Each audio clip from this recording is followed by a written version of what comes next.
প্রথমেই থাকছে ক্ষমতায় টিকে থাকার অপচেষ্টা চালাচ্ছে সরকার, বললেন জামায়াত নেতারা। এই নিয়ে প্রতিবেদনে থাকছে বিস্তারিত। এরপর থাকছে আমরা রাজনীতিশূন্য অবস্থায় আছি, এর কাফফারা দিতে হবে, এই রাজনীতির পরিবর্তন দরকার, বললেন প্রফেসর ড মুহাম্মদ ইউনুস। এই নিয়ে প্রতিবেদনে থাকছে বিস্তারিত। এবার থাকছে ভোটের সময় ব্যালট ছিনতাই, জজকোর্ট চত্বরে ককটেল বিস্ফোরণ। আরও থাকছে বিশৃঙ্খলা সৃষ্টির উদ্দেশ্যে পুলিশের ওপর চড়াও হয় গণতন্ত্র মঞ্চ, পররাষ্ট্রমন্ত্রী। সর্বশেষ থাকছে পারমাণবিক হামলার হুমকি পুতিনের। শুনলেন শিরোনাম, এবার বিস্তারিত। পুরো খবরটি দেখতে সাথেই থাকুন। সরকার দমন-নিপীড়ন এবং জুলুম নির্যাতন চালিয়ে ক্ষমতায় টিকে থাকার অপচেষ্টা চালাচ্ছে বলে মন্তব্য করেছেন জামায়াতের সেক্রেটারি জেনারেল অধ্যাপক মিয়া গোলাম পরোয়ার। দ্রব্যমূল্যের ঊর্ধ্বগতি, ব্যাংক লোপাট ও অর্থ পাচারের প্রতিবাদে সচিবালয় অভিমুখে গণতন্ত্র মঞ্চের বিক্ষোভ মিছিলে পুলিশের লাঠিচার্জে মঞ্চের জোনায়েদ সাকিসহ অর্ধশতাধিক নেতাকর্মী আহত হওয়ার ঘটনার তীব্র নিন্দা এবং প্রতিবাদ জানিয়ে এই বিবৃতি দেন গোলাম পরোয়ার। তিনি বলেন, সরকার মুখে গণতন্ত্রের ফাঁকা বুলি আওড়ালেও তাদের কার্যক্রমের মাধ্যমে একদলীয় ফ্যাসিবাদী চরিত্রই অত্যন্ত স্পষ্টভাবে প্রকাশিত হচ্ছে। ডামি সরকার বিনা ভোটে গণতন্ত্রের কবর রচনা করে ক্ষমতায় এসে জাতির ঘাড়ে জগদ্দল পাথরের মত চেপে বসেছে। জনসমর্থনহীন ফ্যাসিবাদী সরকার দমন-নিপীড়ন এবং জুলুম নির্যাতন চালিয়ে ক্ষমতায় টিকে থাকার অপচেষ্টা চালাচ্ছে। গোলাম পরোয়ার বলেন, লুটেরা সরকারের এই হামলা প্রমাণ করে তারা জনগণের সম্পদ লুটপুটে খাবে, বিদেশে অর্থপাচার করবে, কিন্তু এর বিরুদ্ধে জনগণকে প্রতিবাদ করতে দেয়া হবে না। এই হামলার ঘটনার মধ্যে দিয়ে সরকারের ফ্যাসিবাদী চরিত্রই অত্যন্ত নগ্নভাবে প্রকাশিত হয়েছে। সরকারের এ হামলা প্রকৃতপক্ষে ভোটাধিকার, গণতন্ত্র, আইনের শাসন ও ন্যায়বিচারের উপর চরম আঘাত। তিনি আরও বলেন, সরকারের একদলীয় প্রহসনের নির্বাচনী নাটক ও জুলুম নির্যাতনের বিরুদ্ধে জাতীয়ভাবে ঐক্যবদ্ধ গণপ্রতিরোধ গড়ে তোলার জন্য আমি দেশের সকল রাজনৈতিক দল, পেশাজীবী সংগঠন, সাংবাদিক, বুদ্ধিজীবী, আইনজীবী, ছাত্রশিক্ষক সহ দেশের সকলের প্রতি উদাত্ত আহ্বান জানাচ্ছি। আমরা রাজনীতিশূন্য অবস্থায় আছি, এর কাফফারা দিতে হবে, এই রাজনীতির পরিবর্তন দরকার। প্রফেসর মুহাম্মদ ইউনুস, নোবেলজয়ী একমাত্র বাংলাদেশী, সামাজিক ব্যবসা ধারণার প্রবর্তক, ইতিহাসের পাতায় পদচিহ্ন আঁকা বিরল মানুষদের একজন, সত্যিকার অর্থেই যিনি কোটি কোটি মানুষের জীবনে পরিবর্তন এনে দিয়েছেন। তার শোকেসে জমা তাবল সব বড় পুরস্কার, দুনিয়া জোড়া সমাদর এই অর্থনীতিবিদের, অথচ নিজ দেশে কাটকারায় একের পর এক মামলা, কারাদণ্ড, তার মালিকানাধীন প্রতিষ্ঠান নিয়ে টানাটানি। এমন পরিস্থিতিতে বুধবার মতিউর রহমান চৌধুরী ও তারিক চয়ন মিলিত হন প্রফেসর ইউনুসের সঙ্গে এক আড্ডায়। বরাবরের মতোই প্রাণবন্ত এই অর্থনীতিবিদ তবে এমন সব ইস্যুতে কথা বলেছেন যা এতটা খোলামেলা অতীতে কখনোই হননি। দেশের চলমান রাজনীতি, গণতন্ত্র, নির্বাচন, মানবাধিকার, আইনের শাসন নিয়ে খোলামেলা মত দিয়েছেন। বলেছেন, আমরা রাজনীতিশূন্য অবস্থায় আছি, এ থেকে পরিত্রাণ না হওয়া পর্যন্ত দেশের মুক্তি নেই। দেশ যে রাজনীতিশূন্য অবস্থায় আছে এটা বলতেও অনেকে এখন ভয় পাচ্ছে, সংকোচ বোধ করছে। কোনো সন্দেহ নেই যে দেশের এই রাজনীতির পরিবর্তন প্রয়োজন। রাজনীতিবিহীন অবস্থায় কোনো সমাজ চলবে না, চললেও ভুল পথে চলবে। একদিন এজন্য আমাদের কাফফারা দিতে হবে। দীর্ঘ সাক্ষাৎকারের প্রথম পর্ব ছাপা হল আজ। মানবজমিন, এখন যে পরিস্থিতি তৈরি হয়েছে সেটা রাজনীতি ছাড়া কিভাবে মোকাবিলা করা সম্ভব? ড ইউনুস, দেশের রাজনীতির যে পরিবর্তন দরকার এটা নিয়ে কোনো সন্দেহ নেই। এখন আমরা একেবারে রাজনীতিশূন্য অবস্থায় আছি, সে অবস্থা থেকে পরিত্রাণ না পাওয়া পর্যন্ত দেশের মুক্তি নেই। রাজনীতি হল সবাইকে একত্র করার একটা ব্যবস্থা, সেটা আমরা করতে পারছি না। আমরা ঠিকমতো নির্বাচনটাও করতে পারছি না। নির্বাচন ছিল একটা প্রক্রিয়া যার মধ্যে সমঝোতাগুলো হয়ে যেত।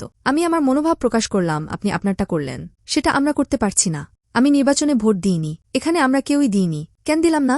নিশ্চয়ই এটার জন্য কোনো ব্যাখ্যা করতে হয় না, সবাই বুঝে যায় কেন। যাকে জিজ্ঞেস করবেন সেও বলবে ভোট দেয়নি। তাহলে রাজনীতিবিহীন একটা সমাজের মধ্যে আমরা রয়ে গেলাম। আমি যে আপনার সঙ্গে রাজনৈতিকভাবে দ্বিমত পোষণ করব সে সুযোগটা আপনি আমাকে দিলেন না। দেশ চলতে হলে রাজনীতি থাকতে হবে। মানবজমিন, রাজনীতিবিহীন সমাজের বিপদটা কি? ড ইউনুস, বিপদ হল কার মতো কি আপনি বুঝতে পারছেন না তো? জনমত যাচাইয়ের কোনো সুযোগ নেই, আমার পছন্দ কিংবা অপছন্দ বুঝানোর জায়গাটা নেই। তাহলে এটা কি হলো? আমরা সমাজে বাস করি, সমাজে তো আমাকে বুঝতে হবে যে কার মত কি, হাতে কষ্ট নাকি পায়ে কষ্ট নাকি মাথায় কষ্ট, এটা বুঝতে হবে। এখন সেই বুঝানোর প্রক্রিয়াতেই আমরা নেই। আমি কি করে বোঝাবো?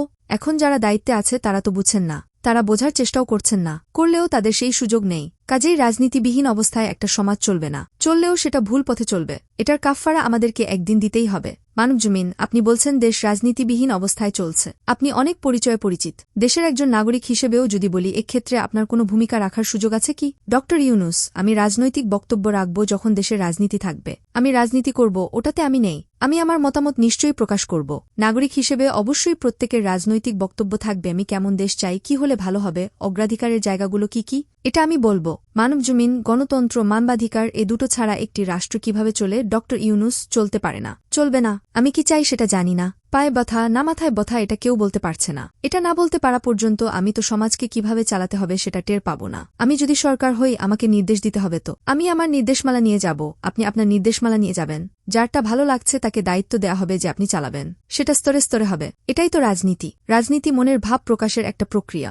সে প্রক্রিয়ার মধ্যে আপনি যেতে পারছেন না তো মানব জমিন, আপনি অনেক স্বপ্ন দেখেছেন, অনেক কিছু বাস্তবায়নও করেছেন। এই যে রাজনীতিবিহীন অবস্থা, এই অবস্থা থেকে উত্তরণের পথ কি আপনার মাথায় আসে? ডক্টর ইউনুস আসে, সবার মাথাতেই আসে। আমি সবসময় একটা প্রক্রিয়ার ভেতর দিয়ে যাওয়ার কথা বলি। যেমন আমি ৩ শূন্যের পৃথিবী গড়ব, এটাও একটা স্বপ্ন।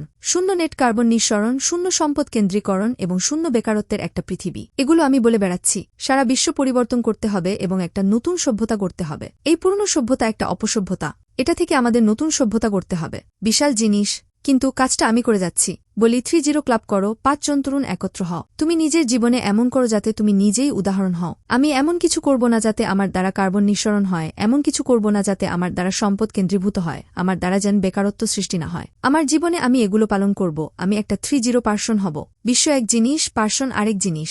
উক্ত 5 জনের প্রত্যেকের প্রতিজ্ঞা হল আমরা 30 পার্সন হব। আমি শুরু করি পার্সন দিয়ে, বিশ্ব দিয়ে না। কাজেই আমাকে গণতন্ত্র করতে হলেও পার্সন দিয়ে শুরু করতে হবে। উদাহরণস্বরূপ বলা যায়, কোনো সমিতিরই নির্বাচন হয় না আজকাল। কোথায় গেল আসুন আমরা সবাই বলি অমুক সমিতির নির্বাচনটা আমরা গণতান্ত্রিক প্রক্রিয়ায় করব। আমরা শপথ করি যে ছোট্ট একটা পাড়ার সমিতির নির্বাচন আমরা গণতান্ত্রিক উপায়ে করব। এটা আমরা করতেই পারি। আপনার পাড়ায় আপনি, আমার পাড়ায় আমি। পরের বার স্কুলে এভাবে নির্বাচন করলাম। এরপর বিশ্ববিদ্যালয়। এসব আজ কোথায় যেন চলে গেছে। বিশ্ববিদ্যালয় হল শিক্ষার একটা জায়গা। সেখানে যদি আমরা ঐকমত্য হই যে অন্তত একটা বিশ্ববিদ্যালয়ে আমরা সবাই মিলে নির্বাচন করব, এটা যদি আমরা করতে পারি, সেখান থেকেই শুরু হল। অর্থাৎ প্রক্রিয়া শুরু করতে হয় ছোট ছোট জায়গা থেকে। আমরা সারা বিশ্ব এক রাতে পাল্টে ফেলব, তা হবে না। এটা ধাপে ধাপে করতে হয়, একদম ছোট জায়গা থেকে করতে হবে। যারা এটাতে একমত তারা একসঙ্গে একত্রিত হতে হবে। সারা দেশের মানুষ ওই ছোট্ট জায়গাতে গিয়ে একত্রিত হতে হবে, এই বলে যে ছোট্ট একটা জায়গায় আমরা গণতন্ত্রের বাতি জ্বালাব।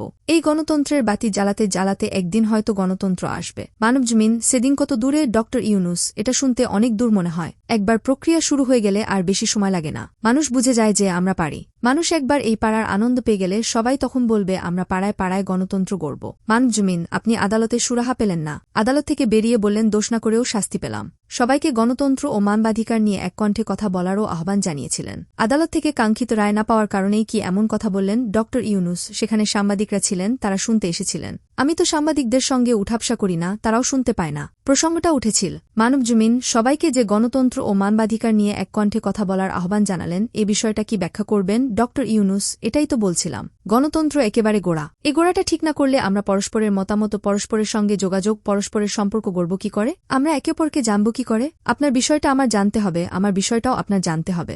জানার পর একটা সমঝোতা হবে যে আপনার এটা ভালো না, আমার ওইটা ভালো না, কিন্তু আসুন আমরা কথাবার্তা চালাই। সবার শতভাগ হল না, কিন্তু আমরা শান্তিতে কাজটা করি। সমঝোতার ভিত্তিতে, পারস্পরিক সম্মানের ভিত্তিতে চালাই। মানব জমিন, আপনি জানেন যে মতপ্রকাশের স্বাধীনতা ক্রমশ খর্ব হচ্ছে। এই অবস্থায় গণতন্ত্র ও মানবাধিকার দুটোই তো স্লোগানে পরিণত হয়েছে। ডক্টর ইউনুস, সবকিছু অঙ্গাঙ্গিভাবে জড়িত। বাকস্বাধীনতা না থাকলে গণতন্ত্র কোথা থেকে আসবে?